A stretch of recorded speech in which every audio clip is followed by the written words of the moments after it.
how will it affect our routine daily lives? First and foremost, we're truly invested in everybody's personal rights and their privacy. That's what we live for. We live to support the Constitution of the United States, and that's what everybody wants to live by. And that's what we're here to do. So privacy, personal rights, top priority. We're not going to interfere with those. We're not going to interfere with people's livelihoods or negatively impact their commerce. So some of the counties that we're in, they were very concerned we're going to disrupt recreational activities. It's not going to happen. So any type of farming that takes place here, any type of other commerce where this could be an impact by having 2 Humvees come through, we'll take that all into consideration and work it out with the governing body. Next question. Judge, in light of the people's, my name is Jim Dillon. Thank you, Jim. In light of the people's overwhelming opposition to this martial law program, would the Commissioner's Court consider reversing their invitation to these guys?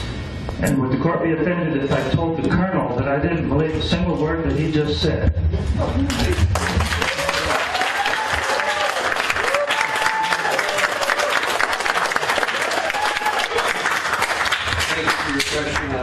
Will any part of this exercise be martial law? And is anybody getting paid, including the police or any elected officials? Okay, the first part of the question, Your Honor, no, it has nothing to do with martial law, period. We are Title 10 forces, not Title 32, nothing like that. No martial law in any way, shape, or form. We basically simply want to train the United States Special Operations Forces for future operations overseas. That's it. That's where we operate daily.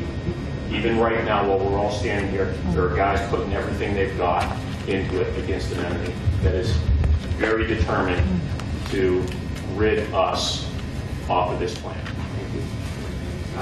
And I'll just ask this the way it's written. When we have a federal government that cannot tell the truth, how do we know that what you're saying is true?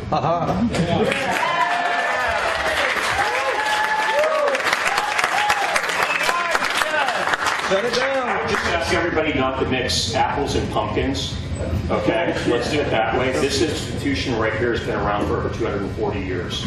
I've transitioned in this uniform, various shades of it, under 5 presidents, all of it peacefully.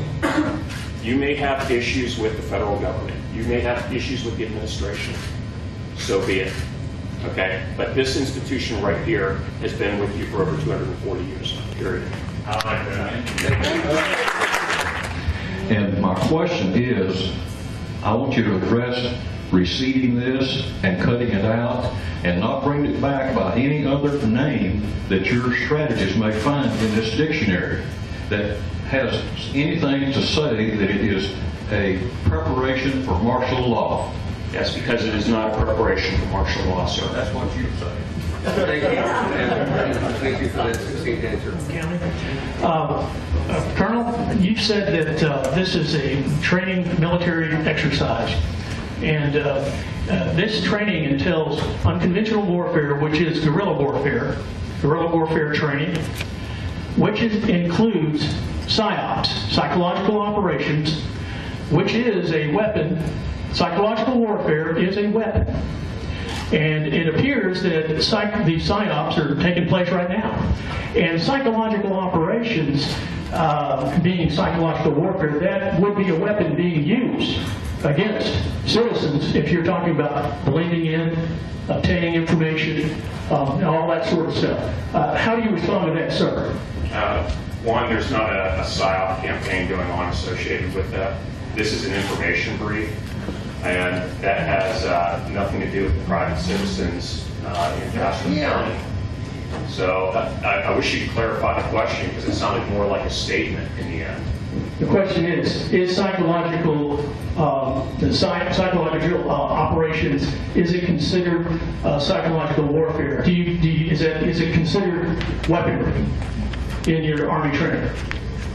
No, it's an operation. It's a line of operation, or correction, a line of effort at that point, not an operation.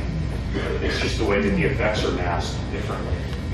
So I'm not going to get into a strategy. Okay, well, what I'm talking about is intelligence gathering, on citizens. That's not going to occur with this training exercise. Thank you, sir. There's the answer. The question I have, and I just need to be clear on this. Now, you're going to have plainclothes people that are going to be blending in, right? On private property. On private property. What you got a bunch of people out there that are acting like they don't know and they're blending in or something, or? It's part of the AAR process. So you're in the military. Yeah. You know, they go back and they come in and say, hey, look, you did X, Y, and Z okay, but you didn't blend in well. Why didn't you blend in well? You've known that you would have to go do this for a couple of months. You should have studied the area, say Eastern Europe, and look at how they dress and take in their mannerisms. And you should have prepared for that.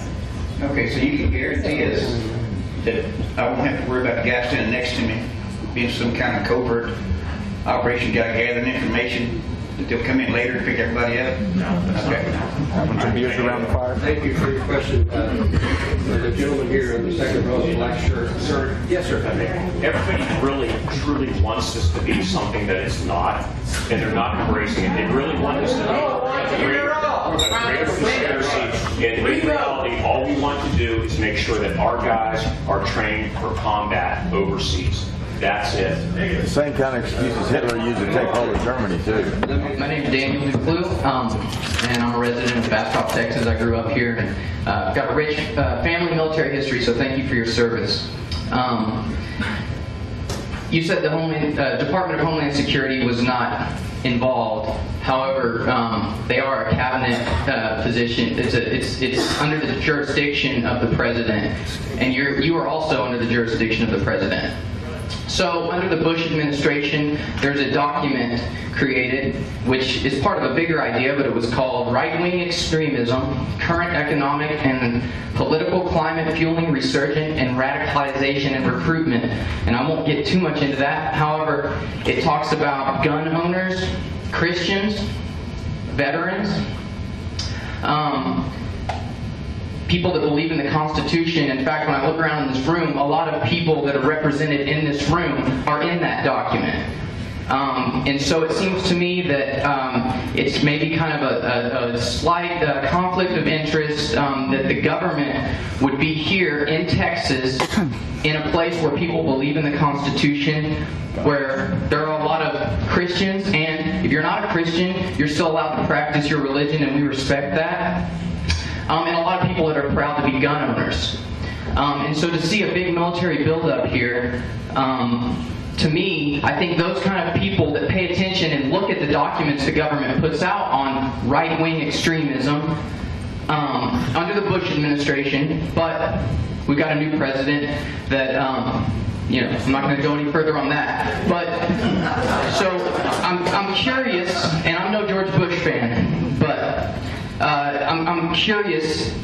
You said that the Department of Homeland Security wasn't directly involved in this. Are you aware of that document, the right-wing extremism? No, you'd have to, one, take up the issue that you have with the Department of Homeland Security on that. Okay. Two, when you say, hey, we're all in that category, that really does actually template across, I'd say, 90% of the military, regardless of service. And I'd again have So do you find it kind of offensive that the government would potentially label you as a terrorist, sir? Mr. Clue, that's enough. Okay, and also, according to Mike over here, he was talking about representation, Mr. Poppy. I voted for you, sir, and I respect you. And the people of Bastrop do not want this. We have lots of other... Okay.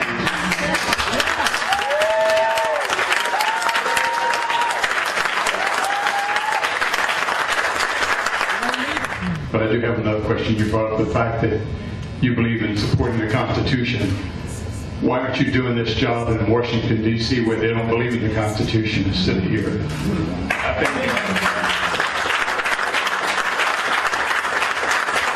Your question here. Yes, sir. My question is, why is it not reasonable? Look, these folks, you're not going to be traveling in rental cars or cattle trucks in Afghanistan or any other country. Why is it not reasonable for me as a private citizen who just questions things, maybe conspiracy theories, but someone who just has some reasonable questions? Why is it not reasonable for me to see this is absolute training for a domestic rendition program where eventually, worst case scenario, if things go bad, good folks like yourself and Ms. Warren Oates are going to go after Alex Jones, Joe Biggs, Jakara Jackson. Why is it not reasonable, sir, for me to be scared about that? Good question. Let's let him answer that question. There's a reason that people have problems with this, and those are, it's not irrational fears, it's well-founded fears.